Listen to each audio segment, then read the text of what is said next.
I'm Jaime Agostino, and this is Financial Minds Meet the Experts. On this show, we're joined by financial industry experts to talk about topics, trends, and themes that credit union professionals need to know about.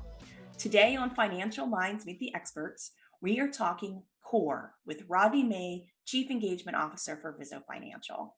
Rodney, thank you so much for joining me today. I'm sure many of our listeners already know you, but would you mind telling us just a little bit about yourself? Sure thing, Jamie. It's a pleasure to be here, first of all. Rodney May, Chief Engagement Officer with Vizo Financial. I've been here 30 years. Spent a lot of my time on the account manager, marketing side of things, member services. And about the last 5 years, got more involved on the payment side as it relates to EFT. And then even more recently, just core for about the last 3 years. So have a little bit of exposure, a little bit of everything as time has evolved here at my term at the corporate. All right, great. Well, let's dive in. Let's talk about core. So, what's a typical mistake that credit unions make when deciding upon a core provider? They don't make a decision to leave is probably the first one. They decide to stay just because it's the easy solution. Meanwhile, they are not happy with their core, either it's too expensive or whatever. But that's probably the number one reason. And I think everybody gets it. A core conversion is something you don't wake up in the morning and go, hey, let's do a core conversion. Obviously, it takes time. 18 to 24 months typically for a core conversion. So completely understand why credit unions hesitate to make the decision. But in some cases, in a lot of cases, they should make or at least explore other options out there. But those credit unions that have decided to make a core change, I think the biggest mistake I see is they get caught up in the bells and whistles and the features and benefits of the new core that one's not necessarily a fit for their credit union, or two, they're not really sure, like, even if this fits in our strategic plan in the future. So I get it may not work right now, but maybe in the future, yeah, you want to buy ahead, so to speak. So I think that would be for those credit unions that are deciding to make it, just getting caught up in the bells and whistles, because those bells and whistles are usually associated with a lot more cost. So you overbuy whenever you don't really have to. So I would say those two things are probably what I see as the common challenges that credit unions have when it comes to cores. Yeah, I mean, we definitely, from the corporate account manager side, as soon as you mention core, everyone's like, oh, hands up, I'm never switching cores. Absolutely. And it might actually be beneficial to at least inquire or look into it if you're unhappy. I mean, check out, see what your options are out there. Yeah, absolutely. And while no core conversion is perfect, as time has evolved, cores have gotten better. I know in the solution we're offering, we have a pretty cool uh, conversion program in place where we assist from the corporate side, CU Answers assist from their side, and we try to ease credit unions into it. But with that said, person power at the credit union may be limited, so you got to run your daily operation and you got to do this core conversion. But what we've learned with that, the sting of just a conversion is a lot of time. We try to take as much of that off the burden off of the credit unions as we're talking core with them. Yeah, yeah. Train, give them great training materials and be prepared. So Absolutely. it's no secret that core processing systems, they're expensive. But how can credit unions avoid the pitfalls of the hidden fees and the additional costs? That goes back almost to the first question. They overbuy. They get a system they don't need, and this is not a knock on credit. They don't really understand what they're buying. And what I mean by that is it just looks cool in the demo, and you get caught up in the demo, and you're like, wow, it can do this for our commercial lending and this and that. And meanwhile, they get caught up in thinking that's what we need when they don't even do commercial lending. Or it's not even in the plans of the future or anything like that. So that's probably the number one pitfall, because cores can be pretty cool and all that and flashy and things of that nature. And there's obviously nothing wrong with that whatsoever. However, when you get back to the basics of it, a core processing is essentially that. It's the processing, the accounting information, the day-to-day operation of the credit union. So you got to make sure that those bases are definitely covered. And then you got to understand whenever you're looking to buy a core is exactly where your credit union stands now as far as operation, what you need, and then what your future plans are 3 to 5 years down the road as well.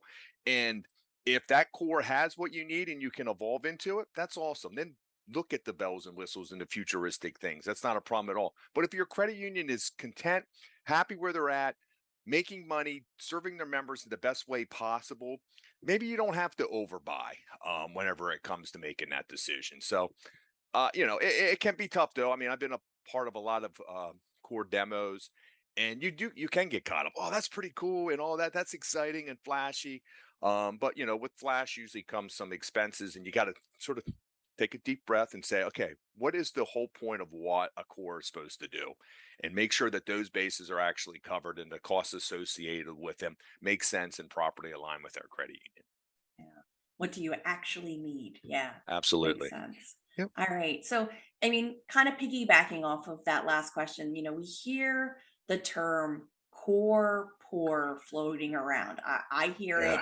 I know you hear it. What does that actually mean? Well, it means this. Credit unions are usually in a 5, 7 year contract. And, once again, cores, there's a price, there's a cost associated with it. So you already have those. But now we want to add this feature. Well, that's usually another cost associated with the credit union. And now instead of that, we got 3 years left in our 5 year contract. Now we just extend it out for 5 more years or whatever the case may be. So core poor essentially means it's just that expense that you have that really drains the bottom line, and it's associated because in a lot of cases we're overpaying, or we've extended out so far with our core contracts that it doesn't really properly align with what we're trying to do as a credit union. And financially it can upset a credit union's strategic direction. And I've already seen credit unions have to merge because of the costs associated with their core. They got locked into a 7 year contract that they were paying double what they probably should have because they got caught up in the bells and whistles of everything. And financially, they couldn't actually, meet the monthly obligations they had, and they eventually just had to merge out of existence. Now, it doesn't always happen where the credit union has to merge. I mean, there's other credit unions that basically are, financially sound, all that stuff, but they have this extra expense. Once again, they overbought, they don't need to actually have all these features and benefits, and they're paying their bottom line could be even better if they could get eliminate that part of the actual core processing. But it's a thing that really impacts credit unions of all sizes. And once again, it goes back to the original question you brought up as far as when credit unions make a decision about core. It's just easier to stay. And if you're not happy and you stay, it typically means that core poor gets even bigger. It's more of an issue because you're just digging a bigger and bigger hole for yourselves. And once again, I'm not here to knock on all cores whatsoever. I mean, there's plenty of great cores out there. It's just a matter of making sure that your credit union matches themselves with the core that fits their strategic plan in the direction they want to go to, not only now, but in the future as well. All right. Well, kind of, in lines with that, credit unions, their core needs, they're always evolving as they add services, they evolve. But how can credit unions then balance the need to find a core system that grows with them without hurting that bottom Well, line? yeah, here it's just completely understand what you're getting yourself into. And that means a couple things. One, understanding what your current expenses are with your core, which can be very tricky. I've done plenty of analysis, and I'm going to say 95% of the time, I have no clue how to dissect the billing statement and understand what it actually means. So that's number one, definitely understanding that. And then number two is basically whenever you actually have an understanding of that, is just making sure that what the new agreement, the new core you're looking at, you understand, okay, is this included in the cost? So case in point, not only are you getting the basics of the core processing, but is home banking included? Is remote capture included? Are all these features and benefits included?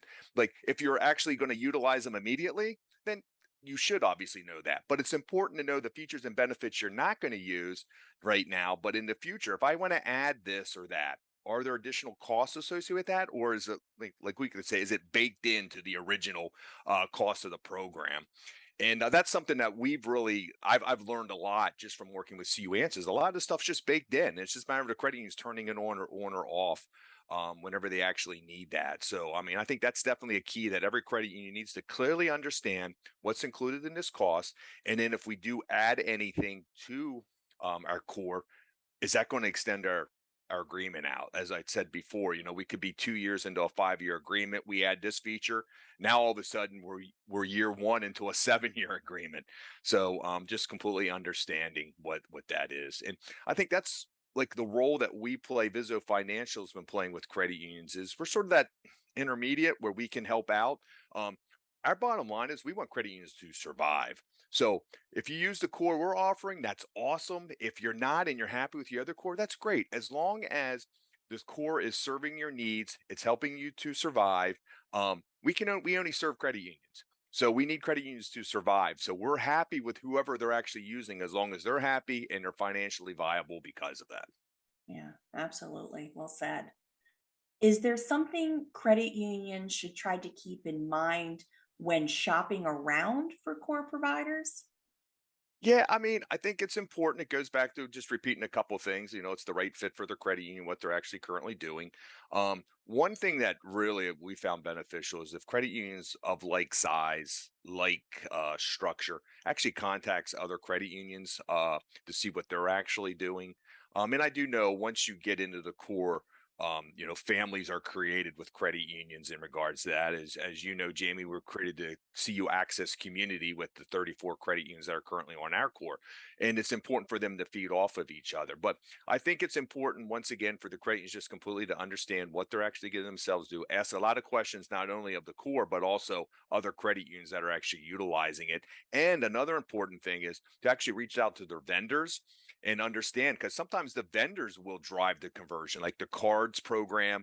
They only have certain dates that they can allow for conversions and things of that nature. So you got to make sure that you're planning it far enough ahead. And then you got those blackout dates that you got to be careful of as well. Ask a lot of questions, and once again, just be proactive and just questioning things. Don't just accept things for what they actually are at face value. Yeah, yeah, you're right. Yeah, core conversions, we hear it all the time. It impacts so many things. It's not just the core conversions, as you said, the core providers, but also Vizo Financial and MyCU services are impacted from that because we need to make changes on our end as well. So, um, Absolutely. Yeah. And that's a great point to bring up. I mean, that's why we say it's 18 to 24 months. It can be longer than that. Just because, like, you could be 2 years out in a contract, but if we have a lot of credit unions already set up, like a core conversion today, we're talking July 2022, a credit union signs with us today, they're not converting until fourth quarter of 2023. And then at that point, we have to make sure all their vendors can actually, so it could actually get pushed into 2024 as well. So it's definitely something you got to think and plan ahead for. yeah, yeah, start their research sooner than later. So, thank you, Absolutely. Rodney. Any final thoughts or comments for our listeners? Basically, yeah, this. I think it comes down to a couple things. Obviously, core is important. Every credit union needs to have a core. That's the obvious solution. It's just making sure that one, you are at least open to consider changing your core, and two, in exploring those options, you look with the core you're look at the cores that you're looking to consider. Um, Credit unions, Vizo Financial is owned by credit unions. CU Answers is owned by credit unions. The interest of CU Answers and Vizo Financial is basically to serve our members. You got a lot of cores out there that are driven by the bottom line profit for profit entities. They're into wanting to spend $40 million a year to put their name on a sports arena, things of that nature. Well, are they really thinking about the credit union at that point? And that's where I just want to caution. And then there's no knock on those other cores. That's their business model. That's great. It works for them. There's no problem with that. Just credit unions getting involved in that have to completely understand that. Well, if they're more interested in actually getting their name out there in other ways, even in the banking industry outside of credit unions, that's, hey, I understand that going into it. I know what we're getting ourselves into. With the solution that we're providing to credit, it's based all on credit unions. It's credit union owned. The board of directors is made up of credit union CEOs. Obviously, Visit Financial as a partner is owned by credit unions as well. So I would just want credit unions to take a look. In the end of the day, hey, you may not find our solution to be a perfect fit, but just give us an opportunity to see what we can do for you and go from there. All right. Thank you so much. Really appreciate you taking the time. Today's episode is brought to you by Vizo Financial's Small Credit Union Workshop. Good things come in small packages, and the small credit unions are no exception. And to ensure all these institutions continue to flourish, Vizo Financial is excited to hold the Small Credit Union Workshop on August 8th and 9th. The workshop is especially designed for credit unions 25 million in assets and below.